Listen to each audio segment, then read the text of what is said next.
विराजित मम जीवन निर्मात्री उत्तर भारतीय प्रवर्ती श्रमणी सूर्या पूज्य गुणवंत श्री महाराज साहब परम सेवा भावी पूज्य गुरु जी महाराज साहब के पावन पवित्र चरणारविंदों में अनंत अनंत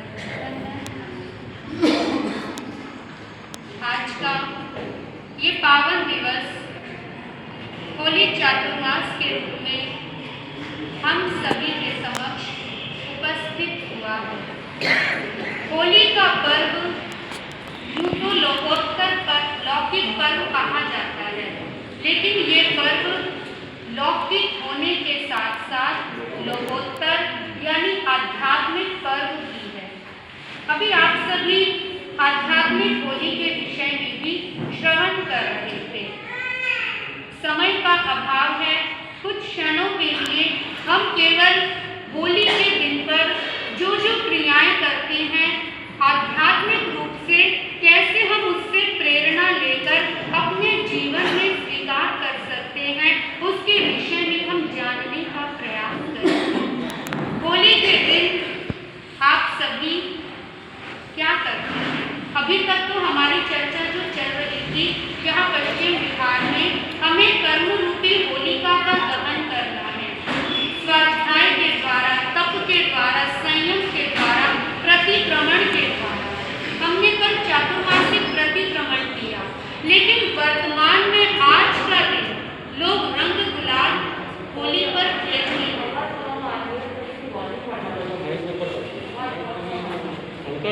जैसा बोल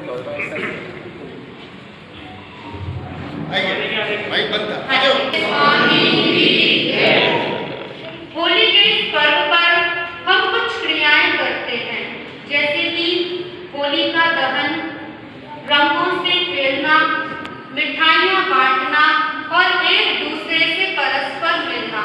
जैसे कि आज यहाँ पर भी आपने होली मिलन का कार्यक्रम किया है, एक दूसरे से मिलते हैं, गले लगते हैं, ये जो भी आप मेल मिलाप करते हैं। लेकिन आध्यात्मिक जीवन में ये हमें संदेश क्या देता है?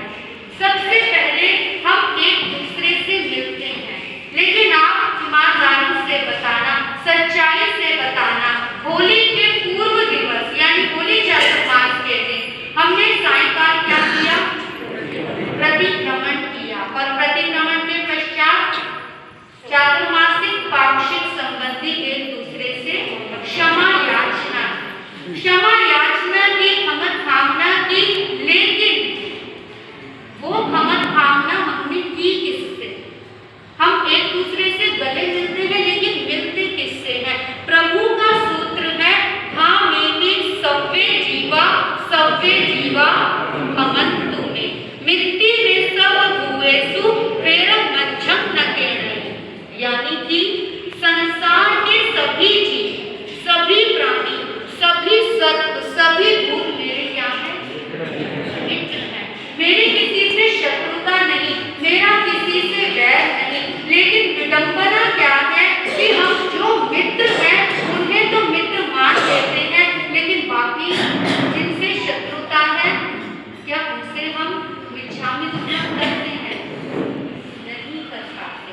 ये दिन हमें संदेश देता है कि हमें परस्पर में प्रत्येक जीव के प्रति, मात्र मनुष्य नहीं, मात्र आपके संबंधी नहीं, चाहे वो विकेंद्रीय जीव है, चाहे वो इंद्रिय है, तेंद्रिय, चौरेंद्रिय, पंचेंद्रिय, कोई भी जीव, कोई भी प्राणी है, हम हर जीव को क्या माने? अपनी आत्मा के समान। एक तरफ तो हम कामिनी सव्य जीवा का खोज करते हैं, और दूसरी तरफ हम बाल्टी भरकर पानी यूं ही बहा देते हैं। कभी चिंतन करके देखना हम कहाँ हैं और हम क्या कर रहे हैं? हमारा सूत्र है, तो पहली प्रेरणा हमें मिलती है कि जैसे हम एक दूसरे से गले मिलते हैं, वैसे ही हमारा चिंतन ये रहे कि संसार के प्रत्येक प्राणी को मेरे कारण से कोई विराधना ना हो, कोई हिंसा ना हो। मैं जितना हो सकूं जीवों की हिंसा से बचने का प्रयास करूं। दूसरा कार्य हमारा होता है, हम क्या करते हैं? मिठाइयां बांटते हैं। एक स्वयं भी खाते हैं, औरों को भी खिलाते हैं। मिठाइयां खाने का प्रयोजन क्या है? प्रयोजन है कि हमारे जीवन में भी मधुरता आए। लोग क्या करते हैं, एक तरफ तो मिठाइयाँ खा रहे हैं और दूसरी तरफ नशा व्यसन आदि का सेवन करके एक दूसरे से ना जाने किस किस प्रकार के अपशब्द बोलते हैं, लड़ाई झगड़े ना जाने क्या क्या होते हैं। लेकिन हमारी वाणी में मधुरता होनी चाहिए। चाहे कोई हमारा संबंधी है, चाहे कोई हमारा वैरी है, चाहे किसी ने कुछ भी हमारे साथ किया, लेकिन मेरे जीवन का मूल मंत्र है मुझे भाषा समिति का पालन करना है, मुझे वचन मुक्ति का पालन करना है, मुझे सत्य महाव्रत सत्य अनुव्रत का पालन करना है। यानी मेरी वाणी में मधुरता, मैं किसी को अपशब्द ना कहूँ, ये मेरे जीवन का मूल मंत्र बने। अक्सर लोगों की आदत होती है बात करनी है तो गाली के बिना नहीं करते, बहुत लोगों की आदत होती है। लेकिन हमारा जीवन ये अमूल्य जीवन है, हमारी वाणी अमूल्य है, इसीलिए हमें इस प्रकार के शब्दों का प्रयोग नहीं करना कि भविष्य में मुझे वाणी से हीन बनना पड़े। आज आप वाणी का दुरुपयोग करेंगे तो भविष्य में वाणी की शक्ति आपको प्राप्त नहीं होगी। जो लोग मूक बन जाते हैं, क्यों किसी को बोलने की शक्ति नहीं मिलती, क्यों कोई बुलाता है, क्यों कोई हकलाता है, पूर्व भव में उसने वाणी का दुरुपयोग किया है। तो ये पर्व हमें संदेश देता है कि जैसे हम मिठाई खाएं वैसे ही हम हर जीव के साथ मीठे वचन बोलें। तीसरा है होली का दहन। होली का दहन तेजस्वी जीव की हिंसा करता है, लेकिन आपके संसार में लौकिक जगत में बहुत सी चीजें प्रचलित हैं, परंतु हमें चिंतन करना है कि हमारे जीवन में ये जो कर्मों की अग्नि है, ये जो हमारे कर्मों की होली ने इतना पहाड़ इकट्ठा किया हुआ है, हम अपना ऐसा प्रयास करें, ऐसी साधना करें, तप संयम की आराधना करें कि इस कर्म की होलिका का हम दहन कर पाएं, जीवन में कर्मों से मुक्त होने का पुरुषार्थ कर पाएं। उसके लिए सबसे सरल मार्ग है स्वाध्याय को जीवन में अपनाएं। जितना स्वाध्याय होगा उतना हमारा जीवन कर्मों से छूटता चला जाएगा, उतने हमारे जीवन में कर्मों का दमन करने की भावना बलवती होती जाएगी। तो तीसरा संदेश मिलता है हमें कर्म होली का दहन करना है। और चौथा संदेश है हम रंग गुलाल से खेलते हैं ना।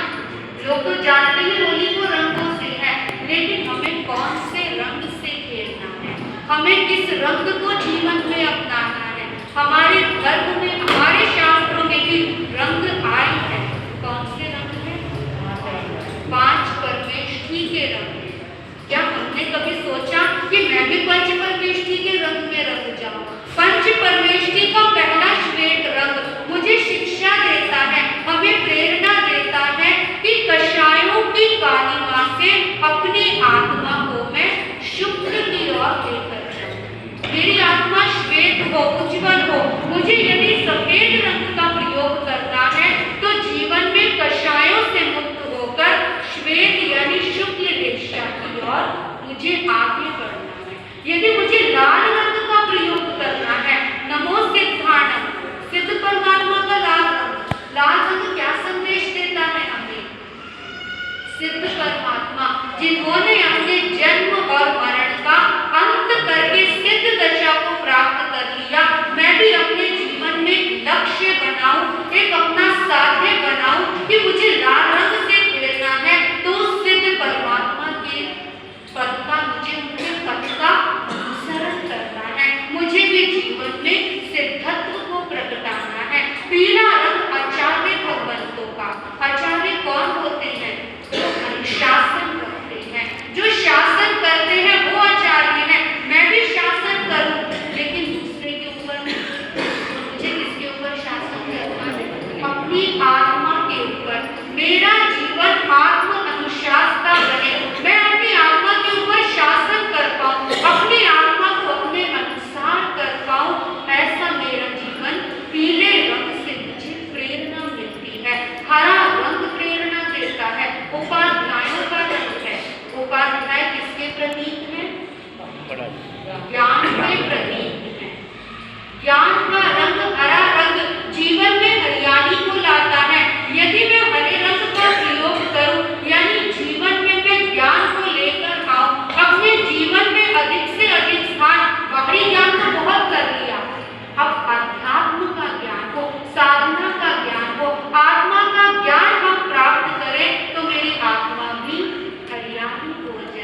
संसार का, कषायों का, बाहरी भौतिक जगत का कोई भी रंग मेरे ऊपर ना चढ़ पाए। कर सकते हैं ऐसा प्रयास?